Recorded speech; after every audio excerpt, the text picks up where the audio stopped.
Bonsoir et merci à nouveau d'être des nôtres. Face à l'actu reçoit ce dimanche le professeur Jean Baïbek, cadre de l'UPC dite fondamentaliste. Il nous en dira davantage dans un moment. Non moins spécialiste des questions de chirurgie plastique, il me semble bien. Orthopédique. Orthopédique, voilà. Professeur Jean Baïbek, avec lui, on va donc commenter l'actualité de cette semaine, notamment quelques faits qui ont retenu l'attention de notre rédaction ici à Douala et à Yaoundé, l'affaire UPC, vous le savez. La justice a débouté le ministre de l'administration territoriale. On reviendra également sur ce jeu de ping-pong entre le professeur Jacques Famandongo, dans son rôle de secrétaire national à la communication, qui a répondu au professeur Maurice Kamto, président du MRC. On parlera de la gestion des fonds Covid, dont le ministre de la Santé a dû s'expliquer au cours d'une conférence de presse.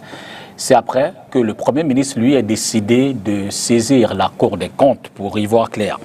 Les enjeux d'une région Bassa, c'est un projet que porte grandement le professeur Baïbek. Jean Baïbek, bonsoir. Bonsoir, Peter. Merci d'être... Merci d'être des nôtres. On va tout de suite commencer avec cette question de l'UPC, je l'ai dit. Le 17 juillet 2018, Paul Atangandi, le ministre de l'administration territoriale, dans une décision, a désigné Robert Bapolipote, secrétaire général de l'UPC, alors que ce dernier en était exclu depuis mai 2016. Tout ceci au détriment de Pierre Baleguel-Côte, le secrétaire général élu.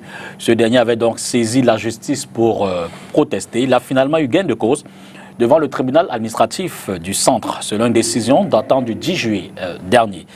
Décision évidemment contestée par Robert Bapolipote, telle qu'on va le voir dans ce reportage de Olivier Bouzike à Yaoundé. On revient peut-être sur ce reportage dans un moment. Le temps pour moi de vous dire, vous êtes surpris, vous demandez, professeur Baïbek, de la réaction de Robert Bapolipote dans son... il rejette la décision du tribunal de Yaoundé. On peut poser merci pour la question. On peut poser le problème comme ça. Mais en réalité, ce n'est pas comme ça que nous on pose le problème. On pose le problème autrement. Bapolipote est monté, Baleguel est descendu. C'est un problème interne de l'UPC. Ce qu'on demande à l'État, aux hommes qui représentent l'État, c'est de respecter les règles que le cas est dicté. Et ici, ils ne l'ont pas fait. C'est ça qui a créé le procès. On part au procès. La justice dit maintenant, et je profite ici pour dire merci et saluer le tribunal administratif et son juge principal, M. Anabambo, qui a dit le droit. La même chose au garde des Sceaux, parce qu'il nous a reçus entre-temps. Il a reçu la direction de l'UPC, Baleguel-Côte. Il leur a conseillé, n'embarrassez pas l'État. Allez faire la paix avec le MINAT qui a signé la mauvaise décision. Quand on arrive chez le MINAT, on se rend compte que le MINAT est au courant, parce que tout le monde est informé dans ce pays, du sens des réquisitions qui donnent raison à l'UPC. Baleguel fait un deal avec lui. Le deal, c'est que lui retire la décision. Lui revient sur sa décision et Baleguel retire la plainte. Quand Baleguel sort, il va retirer la plainte. Il lui signe une autre décision qui est en fait une tromperie. Ça montre la mauvaise foi caractérisée du MINAT. Et c'est lui ici de dire que c'est là le problème. Le problème, c'est celui de la malgouvernance. Et il n'est pas un problème spécifique au Cameroun, il faut que les gens sachent. Je ne sais pas si vous connaissez la perte de l'incendie des paillotes dans un grand pays, dans une île qui est contestataire. Un préfet incendie les paillotes. Et toutes les enquêtes prouvent après que c'est sa propre décision. Ce qui est différent en notre pays, c'est qu'il ira en prison pour ça. L'unique cas où on a vu un préfet dans ce grand pays aller en prison... Mais dans ce cas, quel est l'intérêt du MINAT de se jouer des textes de l'UPC ou de rentrer dans... C'est pourquoi je vous dis que ce n'est pas un problème spécifique au Cameroun. D'accord. Dans tous les États du monde, on trouve des gens qui, pour des raisons de carrière, des raisons de rétrocommission et d'autres raisons encore, prennent des décisions que l'État ne lui a pas demandé de prendre. et qui sont préjudiciables pour la justice, dans ce cas-là, la justice a mis en prison non seulement le préfet, mais aussi le commandant qui est allé brûler les paillotes la nuit. Un colonel. Comprenez? Et dans ce cas, le cas-là est très éducatif. Il faut faire la recherche. Moi, j'ai fait la recherche. L'adjoint du colonel de la gendarmerie, un certain lieutenant-colonel M, lui, il refusait de dire au préfet quelque chose comme « Si vous voulez qu'on saccage les paillotes, vous signez un arrêté préfectoral. Mais la nuit, moi, je ne vais pas. » Et c'est lui qui trahit.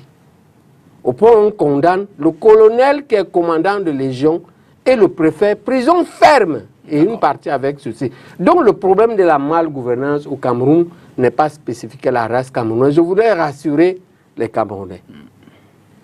Le problème ici, c'est que le droit soit dit. C'est pourquoi je salue le juge administratif. Et j'en profite pour avertir les administrateurs qui vont continuer dans la malgouvernance. Je tire leur attention pour leur dire, le Cameroun est en train de changer, il s'arrime au monde. Vous ne pourrez pas continuer la malgouvernance sans subir des conséquences graves. Et l'une des conséquences, c'est qu'il y a un point où ce n'est plus l'État qui paye, c'est pénal, c'est vous-même.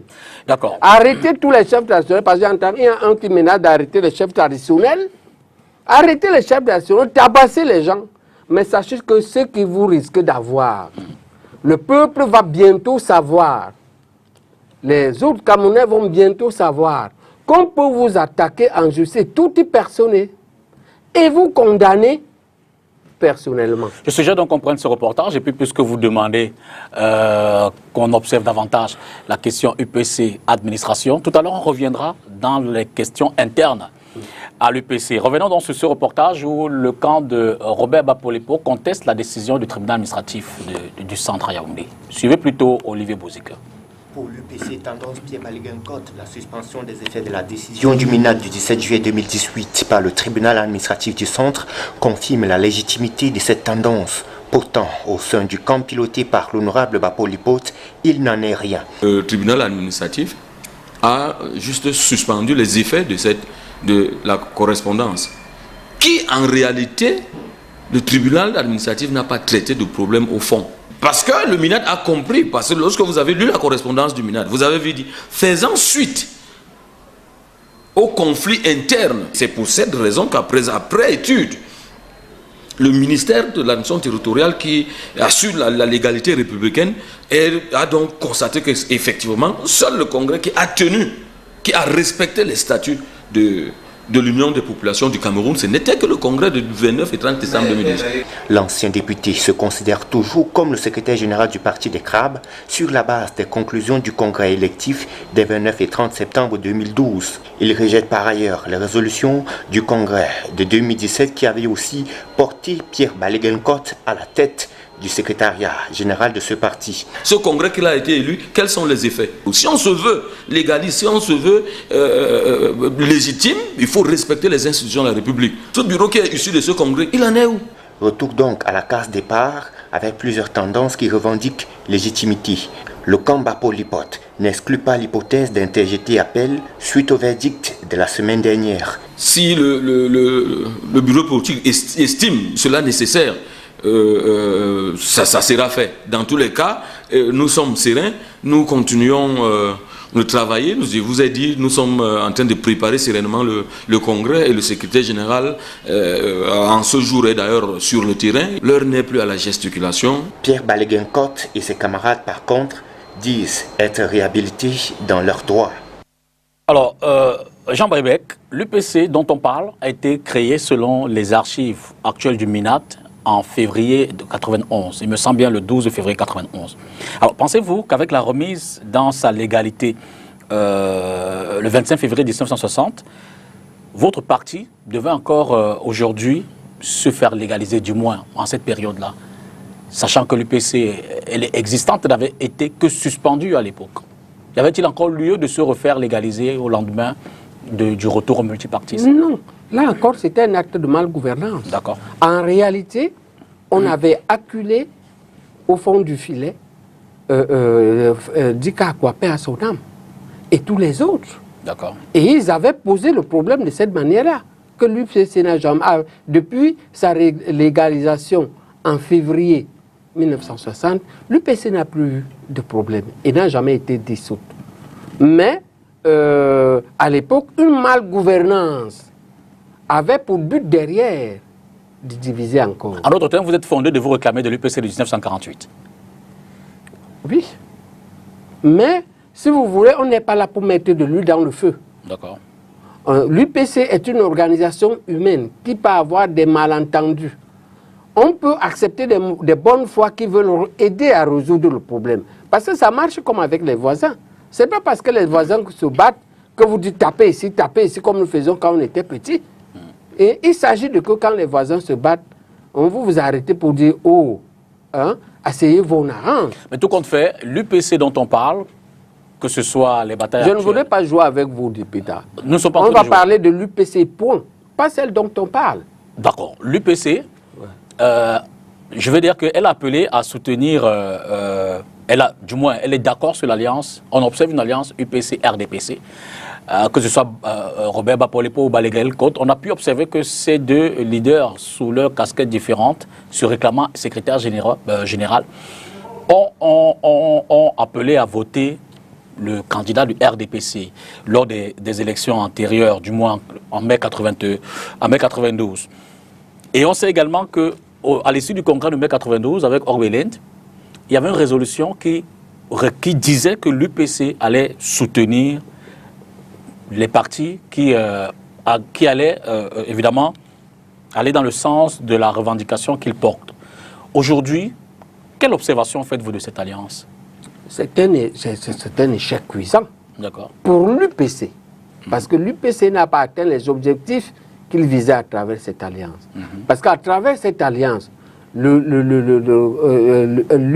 les codokistes qui avaient signé cette alliance, estimaient que il faut coopérer avec le RDPC qui est au pouvoir et l'aider à transformer le pays.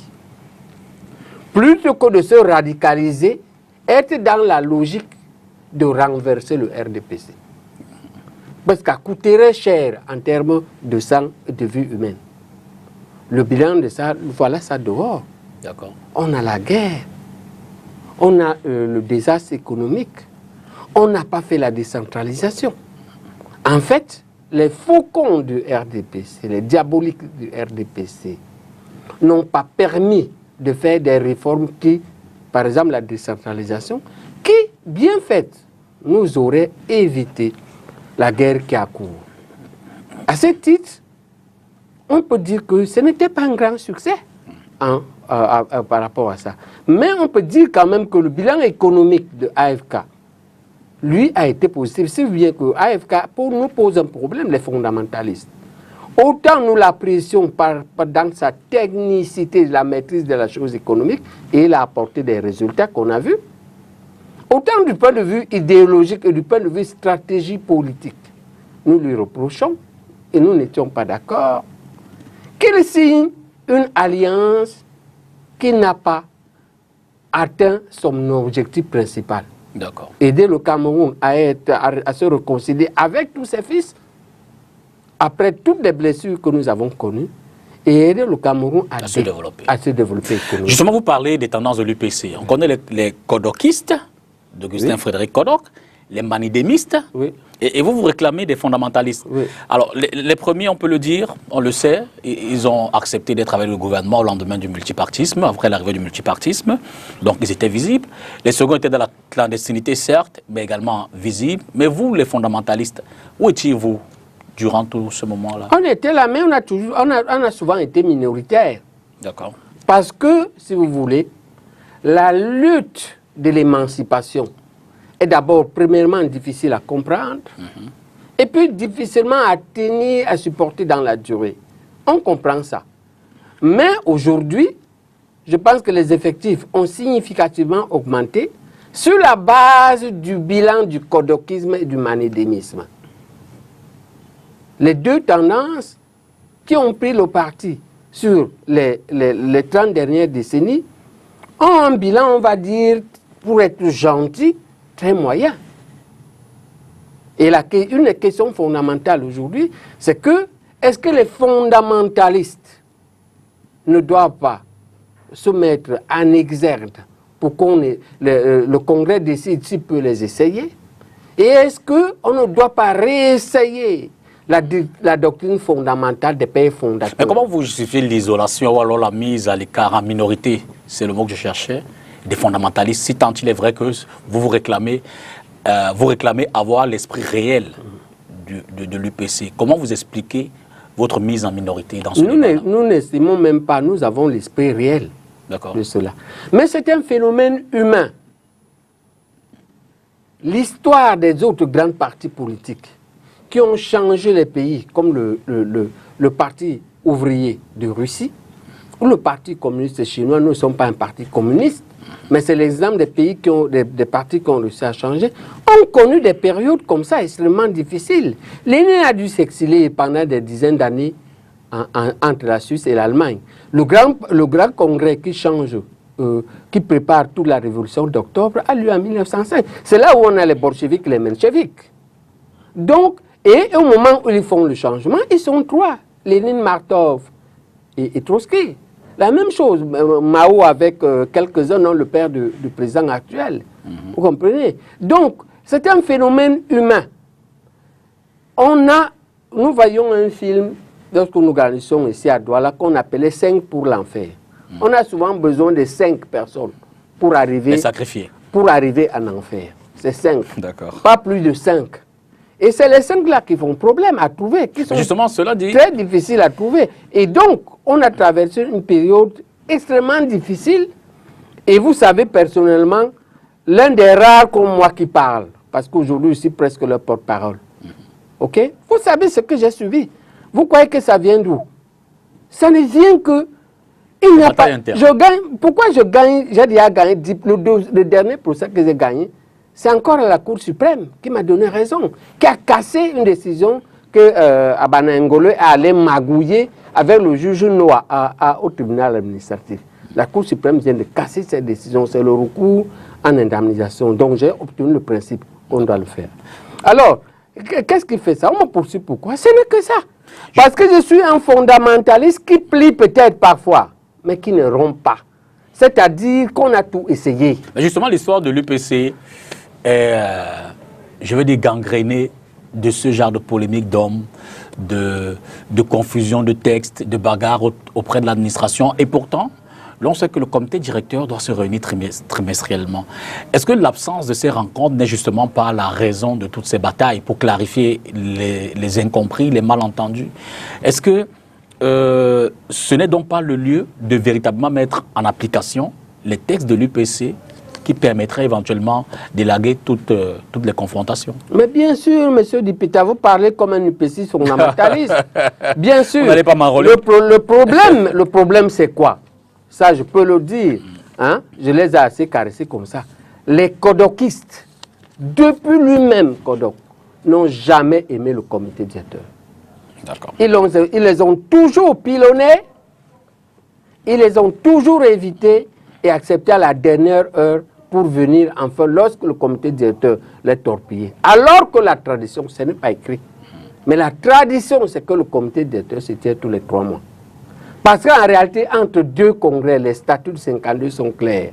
C'est le comité directeur qui dirige. Pourquoi on fait ça dans l'esprit de on peut le lire dans ce texte. On dit que les tâches à faire sont si difficiles qu'un être humain ou quelques êtres humains ne supporteraient pas. Il vaut mieux que les décisions soient toujours collégiales. Et c'est pourquoi il faut réunir régulièrement des comités directeurs. Et en temps normal, sauf en temps difficile, on les fait tous les 3 mois. Alors pour sortir, lors des congrès de l'UPC, on observe quasi de façon habituelle la présence des Bambombok qui influencent les décisions, souvent même le choix du secrétaire général, qui est quand même le patron de l'administration de cette UPC-là. Peut-on dire que l'UPC est un parti des Bassa ou alors un parti Bassa? On ne peut pas dire comme ça. Parce que l'UPC dont vous et moi nous parlons, il faut distinguer l'UPC dont vous et moi nous parlons, c'est celle de plus Moumié, plus Wandié, plus Osende Afane, plus Ndé Toumaza. C'est ça l'UPC. Même cette manœuvre-là, aller faire un petit bureau qui n'a que les bassas, est une manœuvre de torpillage organisée par les commandos qui ont pour mission, leur mission, c'est de détruire l'IPC. Et ils infiltrent notre société, ils sont partout. Ils sont parfois financés et téléguidés par le système néocolonial qui a les racines depuis l'international. Et l'autre problème fondamental, c'est la question de la préséance à l'UPC. Secrétaire général, président, comité directeur. Pour l'UPC, ce n'est pas du tout ça. Les décisions étant collégiales. Et l'honnêteté étant la première règle. Et si vous regardez tous les textes de Oum jusqu'au moment où il est entré dans le maquis en 1956, tous les textes de Oum sont signés avec le président Moumié, le vice-président Kingé, le vice-président Wandé et enfin le secrétaire général. Donc eux-mêmes, ils signaient de façon collégiale. Pour eux, il n'y avait pas ce problème. Et quand Oum est le premier à décider, Moumié prend le commandement. Et quand Moumié décède, Kingé prend le commandement. Quand Kingé décède, Wandé prend le commandement. Ça a toujours été comme ça. Maintenant, les gens qui ont apporté des habitudes et se disputent la préséance, ce n'est que les opportunistes. Parce qu'en fait, les opportunistes sont simplement des gens qui s'accaparent de l'appareil de l'UPC pour tirer les marrons du feu, le bénéfice personnel. Ils n'ont pas le souci de l'UPC véritable. Peut-être qu'ils l'ont, mais on va dire que c'est secondaire. Ce qui est fondamental, prioritaire chez eux, c'est le positionnement personnel. Par rapport à l'UPC fondamental, ce qui est prioritaire, c'est le bien-être de la nation, du pays, du Cameroun. Okay. C'est pourquoi ils sont allés jusqu'au sacrifice suprême. C'est ça l'UPC. L'UPC est un engagement de type religieux. C'est pour les générations futures. C'est pour la nation entière. Ce n'est pas pour devenir soi-même ministre ou ministre d'État, machin, chichichi, ainsi de suite. C'est pas ça. En un mot, pour définitivement sortir, si vous avez quelque chose à dire en regardant la caméra, à bas pour Robert, que diriez-vous? Non, ce que je dirais à Robert ne vous regarde pas. Mais je dirais que je voudrais lui rappeler que le vrai problème aujourd'hui, c'est sa réconciliation avant là-bas. Les deux d'ailleurs, les deux ont des comptes à rendre à la base. Et c'est la base. La base, il demande de venir au Congrès. C'est la base qui est la boussole de l'UPC. Et c'est la base qui décidera de ce qu'il veut faire d'eux. Mais qui aura compétence pour convoquer cette base dans le cadre d'un congrès? Non, non. Non. C'est le comité directeur. Lequel? Il y a un comité directeur qui est sorti du dernier congrès, qui était un congrès autorisé par l'État, encadré par l'État, accepté par l'État. Et le témoin, je vais lui citer son nom, allait demander à René Emmanuel Sadi, qui était ministre. Qui était le ministre de l'AT. Son administration nous a donné les 3 documents. C'est pourquoi ceux qui parlent de... Et aujourd'hui, il s'agit de que, quand tu n'as pas les 3 documents, tu n'as pas qualité. Merci. En tant qu'équipe. Et ici, il s'agit de que le président, la présidente Abibake est sortie de là. Après concertation avec le secrétaire général Balegel qui est sorti de ce congrès, qu'il convoque un bureau de comité directeur, que ce bureau de comité directeur convoque un comité directeur et que ce comité directeur convoque un congrès. C'est de cela qu'il s'agit. C'est ça la norme et c'est ça la loi. Maintenant, ceux qui vont pistonner le contraire seront hors la loi. Je vous suggère de prendre le deuxième thème de cette émission. C'est ce qu'on a intitulé comme étant le jeu de ping-pong entre Jacques Famendongo, le secrétaire national à la communication du RDPC, c'est dans cette posture, et Maurice Kamto, le premier ayant évidemment appelé le peuple camerounais à être davantage vigilant pour éviter des élections prochaines sous quelque forme que ce soit, tant que la crise anglophone et le code électoral, le système électoral ne serait changé. Je vous propose de prendre les 2 reportages. D'abord, on prend le premier, le résumé fait par Makeda Ledi-Nyotom de la sortie de Maurice Kamto. On revient sur le plateau et puis on va enchaîner avec le second reportage. Suivez plutôt. Le président du mouvement pour la renaissance du Cameroun met en garde le gouvernement contre l'organisation de toute élection avant la fin de la guerre civile dans les régions anglophones et la réforme consensuelle et effective du système électoral. Déjà le 1er juin dernier, Maurice Kamto insistait sur le respect de ces 2 conditions. Nous nous mobiliserons contre l'organisation de nouvelles élections populaires au Cameroun sans que soient remplis les deux préalables majeurs que sont la résolution du conflit armé dans le nord-ouest et le sud-ouest et la réforme consensuelle du système électoral. Vu l'importance du respect de ces deux conditions, Moïse Kamto a remis ça sur la table. Dans un post qu'il a publié le 19 juillet sur les réseaux sociaux, Moïse Kamto affirme que le peuple camerounais veut sortir du cycle de la violence politique et électorale grâce à un système électoral qui garantit un vote transparent, juste et sincère. Fin de citation. Qu'il soit clair, le MRC n'appelle pas à un coup d'État ni à une insurrection armée, car il ne demande pas que qui que ce soit lui offre le pouvoir, martèle Moïse Kamto. Par conséquent, le MRC prend le peuple camerounais et la communauté internationale à témoin de tous ses efforts en vue de la dévolution démocratique du pouvoir et du retour de la paix dans notre pays. Fin de citation. Et dans le même ordre d'idées, Moïse Kamto demande au peuple de rester mobilisé et vigilant.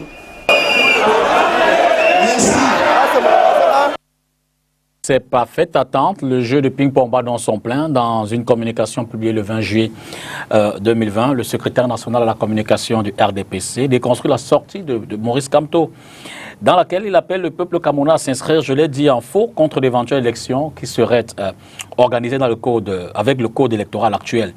Monsieur Kamto, c'est une citation, prétend tirer sa légitimité du peuple sans avoir un mandat électoral. Il s'est définitivement installé dans le charlatanisme politique. Suivez le résumé de cette sortie de Jacques Fameux-Ndongo dans cet autre reportage de Lydie Newton. Au lendemain de la sortie médiatique du président du Mouvement pour la Renaissance du Cameroun sur les réseaux sociaux, le professeur Jacques Fameux-Ndongo réagit. Dans une lettre datée du 20 juillet intitulée « Moïse Kamto, de la volonté à la non-volonté », le secrétaire à la communication du comité central du RDPC dit relever dans la mise en garde de Moïse Kamto des lacunes énonciatives et grammaticales, doublées à la confusion entre le destinateur et le destinataire du message. Fin de citation.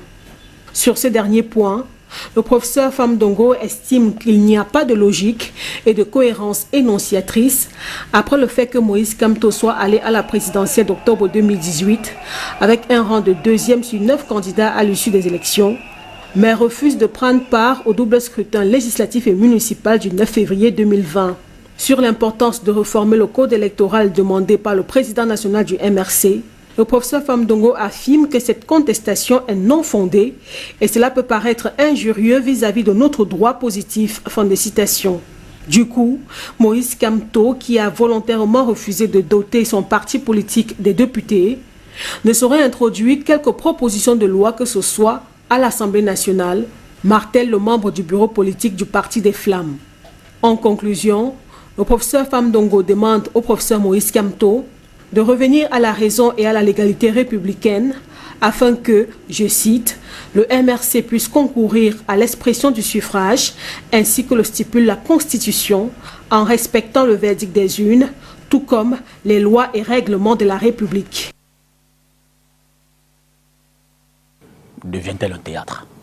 Quand on observe ces sorties, notamment la réponse du RDPC à l'interpellation de Moïse Kamto à l'égard du gouvernement. Là, il y a une analyse, une vision de fond et une autre de forme. D'accord. Dans l'analyse de forme, c'est le jeu démocratique. Le gouvernement gouverne et pendant qu'il gouverne, à un temps T, il dit qu'il veut organiser une élection. Et Kamto, il se comporte comme un vrai opposant. Le rôle de l'opposition, c'est de s'opposer. Et s'opposer veut dire, vous voulez faire les bananes ou vous voulez faire les plantations. Opposition veut dire que non, à condition. C'est ça qu'il fait. Donc, il est dans son rôle. On ne peut pas lui empêcher de le faire. On ne peut pas critiquer le fait qu'il le fasse. S'il ne fait pas ça, en quoi il est opposant? Opposant ne veut pas dire rejoindre ceux qui gouvernent, sinon on n'aurait pas de démocratie. Rejoindre ceux qui gouvernent sous une forme ou une autre. Dans l'état actuel, il montre qu'il est un vrai opposant. Il fait son rôle. Et par rapport à cette question, il dit bien, vous voulez faire des élections, mais non. Sauf si vous mettez fin à la guerre, sauf si vous changez la loi électorale. Voilà l'analyse de forme. À mon avis, ça ne devrait pas souffrir. Maintenant, l'analyse, ça ne doit pas faire un problème. Mais on doit attirer ici l'attention des uns et des autres. Parce qu'il ne faut pas s'arrêter là. Ce qui va arriver, si le gouvernement convoque effectivement les élections, et que quand on manifeste avec ces militants, d'une forme ou d'une autre, le risque c'est d'entrer à ce qui est arrivé en janvier. Le risque c'est que des fonctionnaires zélés, carriéristes, plus ou moins voulant plaire au parti, vont faire des choses qui ne sont pas prévues par la loi. Et c'est l'occasion aussi de les appeler. Il faut laisser le jeu démocratique. Le Cameroun change, on ne peut plus. Le monde et le Cameroun n'accepteront plus n'importe quoi. Les gens qui vont prendre les risques pour mettre le pays dans une situation d'embarras et de critiques internationales risquent fort de subir des conséquences. Mais justement, vous faites bien de le relever. Vous dites les questions de fond, vous les avez relevées. Mais est-ce que ces questions de fond que porte Maurice Kamto, il ne pêche pas ce dernier par Alors, cette forme la question de fond, c'est la guerre. Ok. Et la question de fond, c'est les textes. Moi, je vous demande, nous, est-ce que c'est logique? L'UPC, quelle était sa première condition pour laquelle il fut créé? C'est la réunification. Est-ce que c'est logique que cette UPC aille aux élections sans les gens, le groupe, presque sans le groupe avec qui on voulait se réunir? C'est pourquoi on en appelle à proposer un plan de paix et qu'on sorte de cette guerre. Mais justement, le problème fondamental de cet appel, n'est-il pas cette forme de menace? Si vous organisez, nous allons nous mobiliser, et demande au peuple qui le soutient de se tenir prêt, de dire que si la crise anglophone n'est pas terminée, eux, ils trouveront les moyens éventuellement de faire que les élections n'aient pas lieu. C'est vrai, il le précise, ce n'est pas un appel à l'insurrection, ce n'est pas un coup d'État, ce sera dans la paix. Mais est-ce que cet appel ne cache pas une forme de menace, de chantage à laquelle la menace, Jacques Famin Ndongo se sent justement obligé de répondre? C'est une question d'état d'esprit. Lorsqu'on est petit, on sent ça comme une menace. Mais lorsqu'on est grand dans sa tête et qu'on a l'État, on a les moyens de l'État. L'État a les moyens. Qu'est-ce que Kamto va faire à l'État? Un État qui tient encore son pouvoir, qui tient son armée, qui a sa police, qui paye ses fonctionnaires, qu'est-ce que Kamto peut lui faire? C'est la même chose. Lorsque nous proposons à l'État que décréter le cessez-le-feu unilatéral. Si l'État demande même à tous les militaires de Kumbo, de Ndop, je dis n'importe quoi, de revenir même jusqu'à Bafoussam, il met les séparatistes au défi. Que faites aussi 2 pas? Il ne fait pas. Qu'est-ce qui empêche à l'État d'y arriver encore au fin fond de Ndop? C'est lui qui a ses moyens. C'est lui qui a son artillerie. Les séparatistes sont quoi? Donc lorsqu'on est grand dans l'esprit, il faut savoir que la grandeur, c'est aussi tendre la main. Moi, en tant que fondamentaliste, je dis à l'État que si vous pouvez faire quelque chose, la première chose, faites le travail mental d'être grand. Parce que beaucoup de choses que ces gens-là vous disent, que ce soit les séparatistes, que ce soit Kamto, que ce soit même la base en France, relèvent de l'état de faiblesse. C'est comme si nous, M. Dipita, vous et moi ou un autre, se fâche et veut fracasser les bras de sa femme parce qu'elle a engueulé. Si une femme ne vous engueule pas, qu'est-ce qu'elle peut? Comment elle fait lorsqu'elle est fâchée? Au moins vous engueulez, non? Hein? Regarde-moi le type, tu es même quoi? Alors que c'est toi qui l'as épousé, non? C'est toi qui l'as doté, mais elle te dit que tu es quoi? Ok? C'est ainsi. C'est celui qui est faible qui pleure. Et c'est à l'État, et c'est celui qui est fort, d'organiser, de tendre la main, hein? En sachant bien sûr punir. Ok? Mais quand il a puni assez, ce n'est pas pour tuer, c'est pour relever. Et tout le monde, l'État doit être l'État, l'État doit être au-dessus. Et dans le cas actuel, si ces gens-là ne peuvent pas accompagner le président, eh bien, c'est à lui de tirer les conséquences. Parce que j'ai le sentiment qu'il est dans la situation qu'Einstein décrit en 1945. Einstein dit ceci: on ne fait pas la paix, on ne règle pas les problèmes, je veux dire, avec ceux qui les ont créés. Peut-être qu'ils sont incapables de faire le travail mental d'avancer maintenant et qu'il faut une autre équipe au président de la République pour régler, parce que c'est là le problème de fond, on règle le problème de la paix et régler les autres problèmes. Mais qu'on règle au moins celui-là, parce que quand on réglera celui-là, au moins économiquement, on va... Mais vous comprenez bien que tout cela rentre dans un environnement, un contexte où le MRC remet en question la légitimité du gouvernement actuel.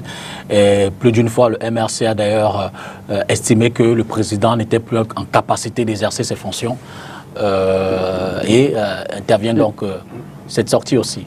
Je vous ai expliqué la psychologie de la faiblesse. D'accord. De la situation de faiblesse. En prenant l'exemple du couple. Pourquoi ta femme t'engueule? C'est ça. Donc tu ne peux pas tout écouter. Il y a des choses que tu écoutes, des choses dont tu tiens compte et des choses que tu laisses passer. Parce que tu es grand, parce que tu as les moyens. Et maintenant, si tes frères ne t'aident pas, peut-être tu changes de frère. Ça ne veut pas dire que tu es ces frères-ci. Mais peut-être que tu discutes tes problèmes avec ceux qui sont capables de comprendre. Mais il faut qu'on sorte de là. Le problème de la guerre est si fondamental que si on le règle, on réglera directement un certain nombre de problèmes. Parce qu'au moins, on va discuter sereinement avec des gens qui seront, au moins pour la majorité, parce qu'ils ne sortiront jamais tous, au moins la majorité sera sortie de la base. Jusqu'où peuvent aller les différents protagonistes? On ne peut pas savoir parce que ça ne fait que 4 ans. On sait que les telles guerres. Vous savez, le pays que je citais tout à l'heure avait son île. C'est depuis Napoléon, hein, depuis le XVIe siècle. Ça fait 3 ou 4 siècles hein, qu'il y a une rébellion dans cette île-là. Vous comprenez hein, je parlais l'autre jour de la Casamance avec votre collègue Noufélé. Ça fait 40 ans. On ne peut pas savoir. Moi, je ne peux pas lire dans une boule de gaz, mais on peut dire qu'on a des signes positifs. Hein? Par exemple, première condition, ils exigeaient en contrepartie, au début, au milieu de la guerre, ils exigeaient le retrait total de l'armée. Ils ont évolué les séparatistes. Ils veulent maintenant le cantonnement de l'armée dans les casernes, alors qu'ils demandaient son retrait. Comprenez? Et ils voulaient, ils ont évolué dans les 3 conditions majeures. En fait, ce qui nous a été révélé par la presse. Donc, ils ont évolué. Pourquoi? Eh bien, l'une des raisons fondamentales, c'est que la guerre est difficile, la rébellion est difficile. D'accord. On peut aussi attendre qu'ils s'épuisent. Mais ils peuvent aussi être des kamikazes qui ne veulent pas s'épuiser, qui vont vieillir et mourir. C'est pourquoi il est important que le patron, il reste malheureusement le patron. C'est-à-dire qu'il n'a pas perdu la guerre, il tient son pays. Il tient son armée. Mais il trouve l'intelligence de revenir sur la table. Voilà. Je vous suggère de passer à autre chose à présent. On va parler du Covid. La pandémie, évidemment, qui sévit également au Cameroun, mais qui, en plus de cela, suscite des grincements de dents. C'est d'ailleurs d'abord Jean-Michel Nitieux, député SDF, qui a tiré sur la sonnette d'alarme. Il a interpellé le gouvernement pour faire un peu plus d'éclaircies dans la gestion des fonds Covid. Et pas plus tard que jeudi dernier, le Premier ministre a demandé à la Cour des comptes de se saisir de ce dossier pour y voir clair. Vendredi soir, le ministre de la Santé publique a fait une conférence de presse du côté de Yaoundé pour justifier les fonds qui est passé, du moins au niveau du compte de cette pandémie-là, au niveau du ministère de la Santé publique. Je vous propose de suivre ce reportage de Mireille Siabzi. Une sortie médiatique pour déférer à une exigence du chef de l'État Paul Biya en rapport avec la gestion de la pandémie de la Covid-19, notamment la nécessité de transparence et de redevabilité. Dire est-ce que Manaouda touche à l'argent, j'ai bien envie de dire tout de suite non. Et même si j'avais besoin, j'avais envie de toucher à l'argent, il n'y a pas l'argent posé quelque part que Manaouda peut manipuler. Donc, est-ce que Manaouda touche à l'argent? Vraiment non. Et même s'il en avait besoin, il ne pourra pas. C'est dans l'ordre de l'impossibilité. Parce que tout simplement, ce que nous faisons au niveau du ministère de la Santé publique, c'est les documents. Comme pour dire que le principe qui guide la gestion financière de la Covid-19 au Cameroun, c'est la notion de séparation de l'ordonnateur du comptable. Dans le cas d'espèce, le ministère de la Santé publique aborde uniquement la casquette d'ordonnateur. Nous avons mis en place un mécanisme pour passer les marchés. Une fois que les marchés sont passés et qu'ils sont liquidés à notre niveau, ça va au trésor public. Là, on n'a plus la maîtrise sur cela. Et donc, ça se fait au trésor public. Cet échange avec la presse permet au ministre Manaouda Malachi de faire la facture du coût de la pandémie depuis son arrivée au Cameroun.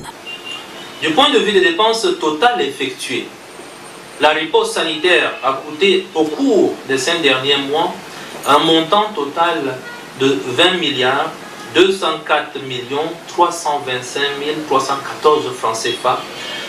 Soit 1 998 355 000 francs CFA pour la construction des unités d'isolement dans les villes de Bertoua, Ngaoundéré, Garoua, Bolova, Mandjo et Douala et du poste de santé aux frontières de Nsin-Malène. 1 745 000 francs CFA de dépenses également pour la réhabilitation, la rénovation et l'extension de certains pavillons à l'hôpital central, hôpital Jamo, hôpital général de Yaoundé pour ne citer.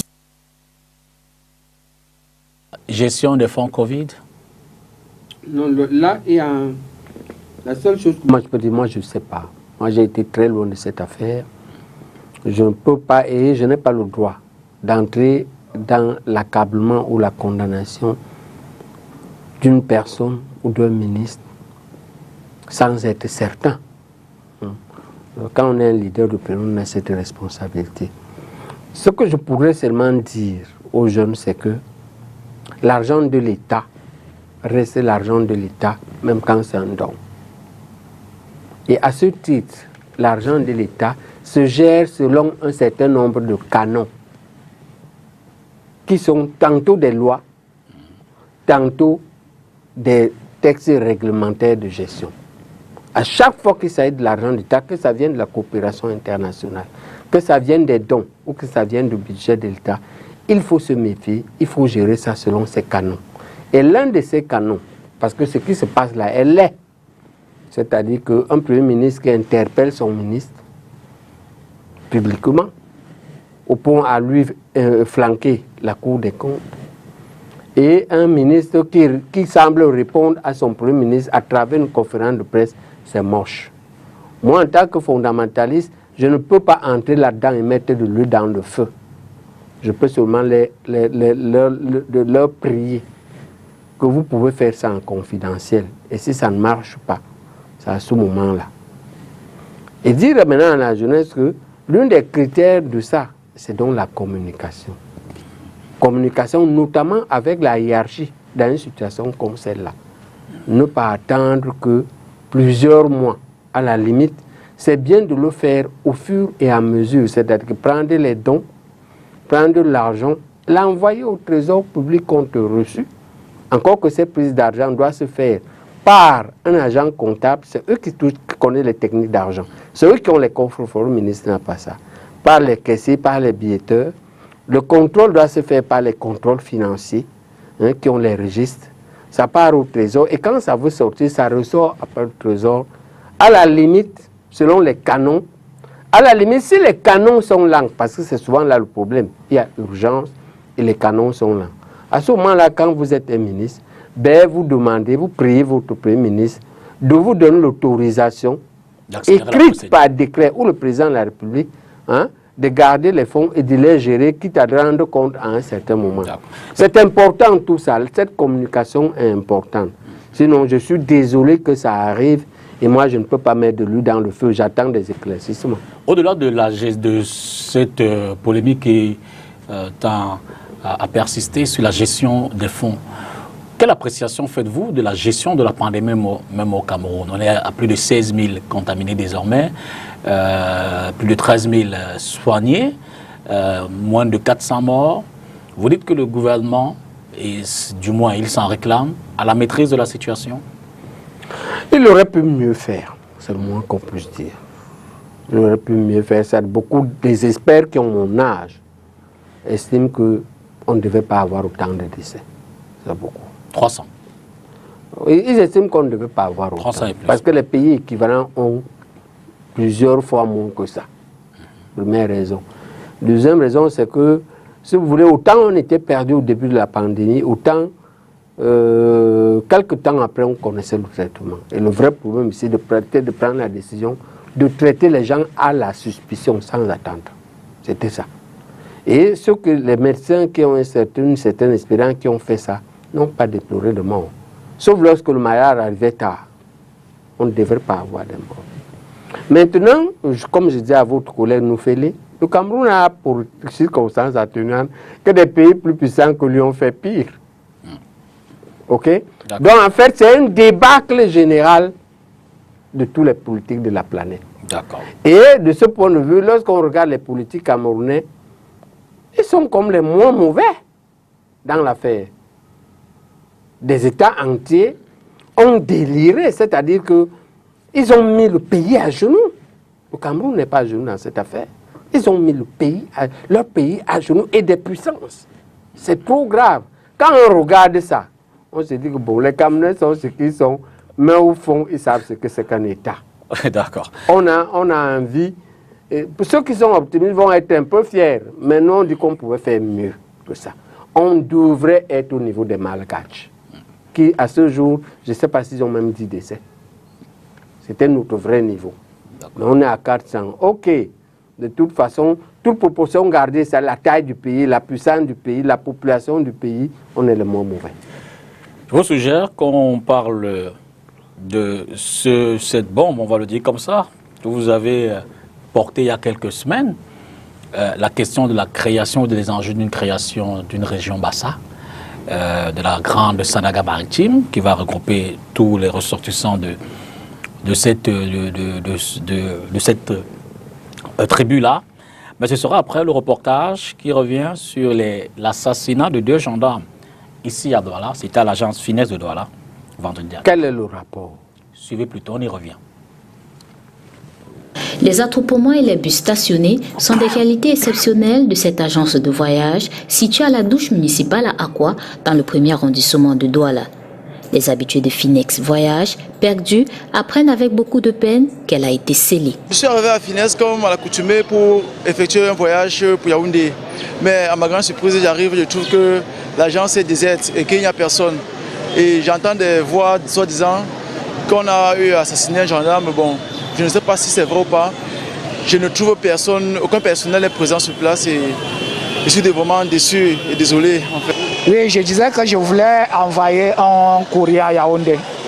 Oui, bon, je suis un peu perdu de trouver que l'agence est fermée. Oh non, je n'ai pas d'explication à ce sujet. Je ne sais pas, je n'ai rencontré aucun dirigeant. C'est seulement les chargeurs qui m'ont dit que c'est fermé. Un état de choses qui fait la joie d'autres agences de voyage installées dans la zone. Puis j'arrive ce matin, je constate d'abord l'embouteillage partout et des bus d'autres agences qui n'ont même pas l'habitude d'être là. Quand je me rapproche, donc, je vois un téléphone avec la photo, on me montre là l'assassinat d'un jeune gendarme. Parce qu'on lui a demandé 100 francs de frais de toilette. Un témoin rencontré ce 23 juillet 2020 expose que les déboires de Finex Voyage ont commencé la veille. À l'origine, le non-paiement de la somme de 100 francs CFA par un gendarme en civil après l'utilisation des toilettes de l'agence de voyage. Pas que j'ai appris, je suis en service ici. Il y a eu un litige de toilettes hier soir aux environs de 21h, 21h30. 2 gendarmes en tenue, ils sont partis aux toilettes pour se mettre à l'aise. Alors là-bas, pour y accéder, il faut payer. Ils ont donc dit aux gars que non, on paye. Quand on sort, on est chargé, les gars ont ouvert. Au retour, ils n'ont pas payé. Ça a commencé le chauffage qui a abouti à une bagarre. Après la bagarre, il y a eu un coup de goudron sur la tête d'un gendarme, il est mort. Vous étiez là? Non, on nous a appelé, on était en face qu'il y a bagarre. On a trouvé que le forfait était déjà là. Dans cette bagarre, le gendarme trouve la mort sur place. Son collègue qui l'accompagnait est admis sous soins intensifs dans un centre hospitalier de la capitale économique. Quelques minutes après cette rixe, les éléments des forces de l'ordre entourent le site et embarquent les protagonistes et les responsables de l'agence de voyage. Dans une vingtaine de minutes, il y avait plein de la gendarmerie, plein de la police ici. Donc ce n'est que ça. Donc la gendarmerie a demandé qu'on ne voyage pas pour le moment. On attend l'ordre pour réouvrir. Et le chef d'agence, vous l'avez vu au téléphone depuis? Le chef d'agence est avec la gendarmerie. Tous les dirigeants d'ici sont avec la gendarmerie. Sur des vidéos qui circulent sur les réseaux sociaux, on peut écouter les aveux de quelques acteurs de la scène macabre. Entre autres, des laveurs, des vigiles et le gestionnaire des toilettes. Les vigiles là étaient là. Il voulait même donner le coup de poing, mais comme il est d'abord faible, il a seulement encadré. Il dit qu'il voulait séparer. C'est ça, non? Il voulait donner le coup de poing, on le voit sur la. Tu as dit que tu voulais séparer, non? À l'écran. Membre. Je dis, le type, toi-même, n'est-ce pas? Il y a qui là-bas que tu connais? Donne-nous seulement les noms. Il y a les caméras, non? Laisse les caméras. Donne les noms. Laisse les caméras. Sauve-toi. Donne les noms. Que tu connais, papa? Vaki, Varane. Varane, non? Varel. Ok. Il travaille quoi là-bas? Il travaille comme toi. C'est laveur. Varane est laveur. Varel. Varel. Lui aussi laveur. Petit. Lui est aux toilettes. Toi tu es où? Qui a encore d'autres? Toi tu es laveur. Ah ça va. Selon des sources, les deux gendarmes revenaient d'une mission à Buea dans la région du sud-ouest du Cameroun. Ces derniers attendaient le départ de leur bus pour Yaoundé. Et puis, le sous-préfet de Douala-Promé s'est rendu à l'agence Finex Voyage samedi le 25 juillet pour y apposer des scellés tels que décidés par le préfet. Un commentaire et puis on revient sur la dernière actualité qu'on va débriefer. Non, ça pose deux problèmes. D'accord. Si nous ne respectons pas nos gendarmes, qui va nous protéger? Est-ce qu'on sait ce qui peut arriver si le Cameroun n'a plus de police, ni de gendarmerie, ni de l'armée? Mais est-ce que ce n'est pas aussi la conséquence du dilemme ambiant, que ce soit sur les réseaux sociaux, cette tension perceptible, on remet en cause l'autorité de l'État, on remet en cause l'autorité des gendarmes, de la police. Est-ce que ce n'est pas toute cette ambiance-là, la destruction des ambassades? C'est mon deuxième problème. D'accord. Là, on est dans une société commerciale qui vend. Et c'est un client. Au Cameroun, le client n'est pas roi. J'enlève d'abord, même s'il était civil. Lorsqu'un client vient, il veut faire pipi, il n'a pas payé. Ce que le vigile a fait, c'est noter. Il dit au directeur qu'il y a un client qui n'a pas payé. Ou appeler son chef qui refuse de payer. Mais il n'y a pas à s'alterquer.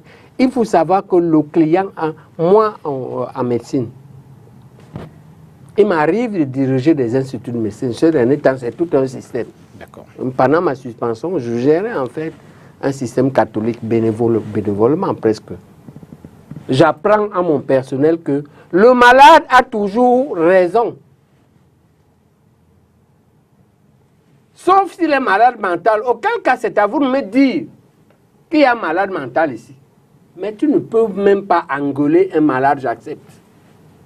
C'est ça que j'enseigne aux étudiants en médecine. Le malade a toujours raison.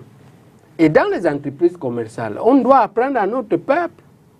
Le service client, on doit apprendre à notre peuple que le client est roi.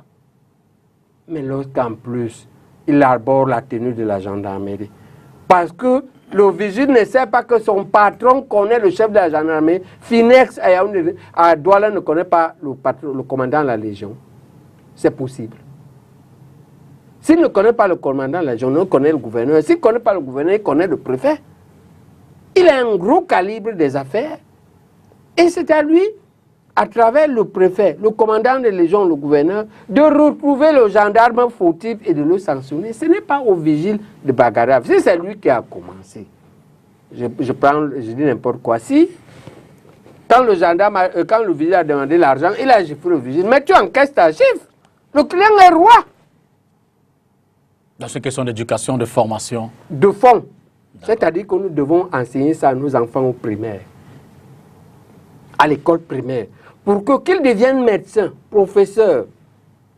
taximans ou pousseurs qui comprennent deux principes fondamentaux. Le service client et le caractère, la royauté du client qui finalement est sa raison de vivre et qui nous fait vivre par son argent. Ces deux types avaient déjà payé 2 billets. Absolument. En résumé donc, on va rapidement, c'est juste pour un commentaire. Hein.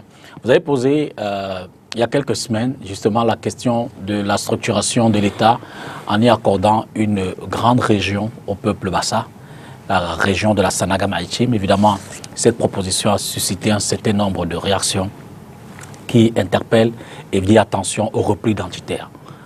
Quelle appréciation faites-vous après ces réactions-là?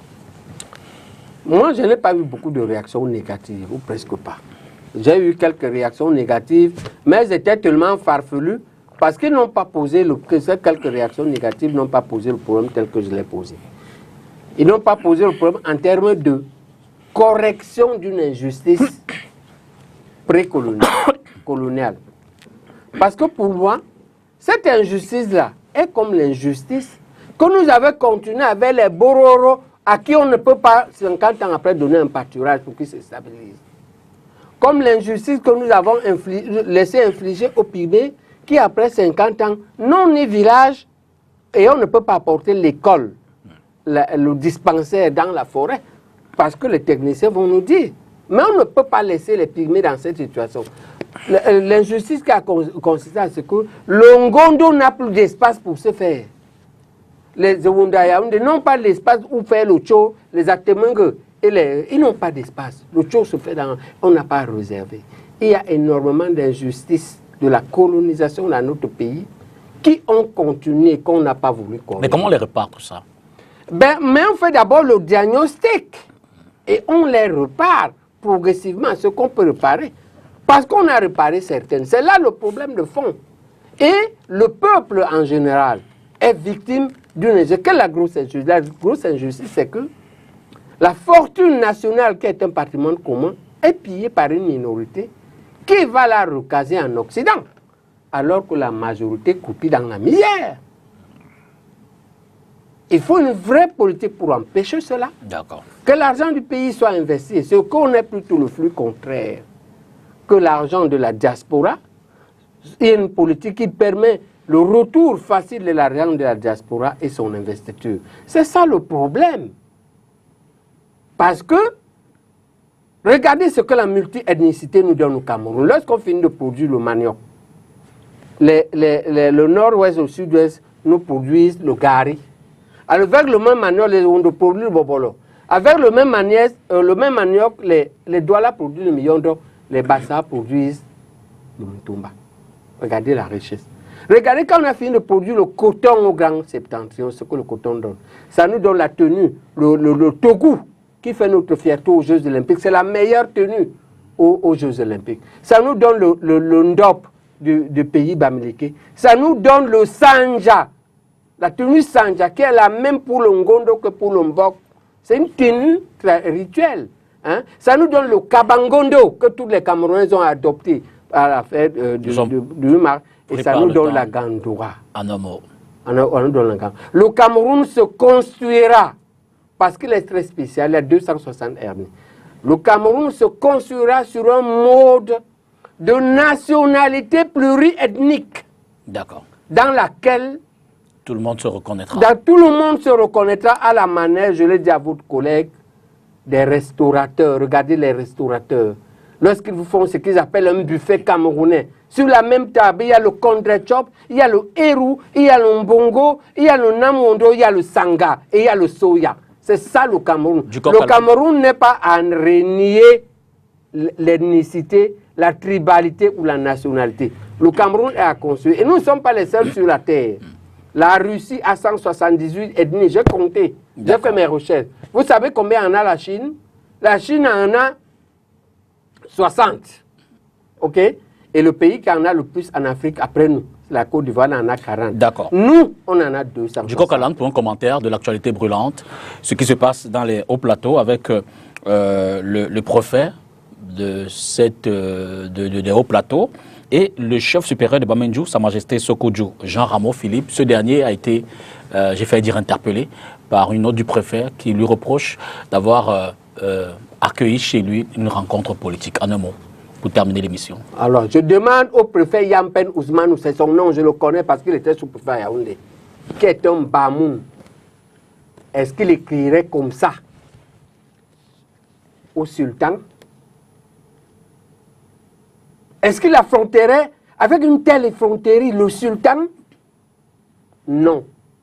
Eh bien, s'il ne peut pas affronter le sultan comme ça, c'est par hasard il était préfet à Fomban.